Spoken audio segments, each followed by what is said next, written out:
दोस्तों, आपने विक्रमादित्य नाम तो सुना होगा, लेकिन क्या आप जानते हैं कि ये महान सम्राट कौन थे?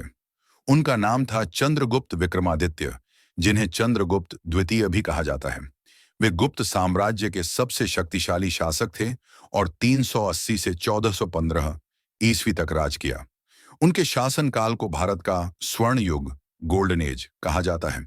इस समय कला, विज्ञान, साहित्य और संस्कृति अपने शिखर पर पहुंचे। दरबार में उनके पास नवरत्न थे, जिनमें कालिदास, वराहमिहिर और आर्यभट्ट जैसे महान विद्वान शामिल थे। कालिदास ने अमर नाटक, अभिज्ञान शाकुंतलम लिखा और आर्यभट्ट ने गणित व खगोल शास्त्र में अद्भुत योगदान दिया। विक्रमादित्य ने शकों को हराया और उज्जैन को अपनी दूसरी राजधानी बनाया। उनका साम्राज्य बंगाल से गुजरात और कश्मीर से नर्मदा तक फैला था। अब जानते हैं बौद्ध धर्म से जुड़ा एक रोचक तथ्य। गुप्त काल में ही बौद्ध धर्म का विस्तार एशिया के कई देशों तक हुआ। चीन, श्रीलंका और दक्षिण पूर्व एशिया तक भारतीय भिक्षु और विद्वान पहुंचे। इसी समय नालंदा जैसे बौद्ध विश्वविद्यालय फले फूले, जहां हजारों छात्र दूर दूर से शिक्षा लेने आते थे।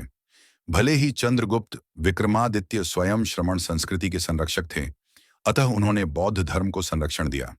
उनके शासनकाल में बौद्ध धर्म कला जैसे गुफा मंदिर, बुद्ध प्रतिमाएं और बौद्ध ग्रंथों का लेखन बेहद लोकप्रिय हुआ।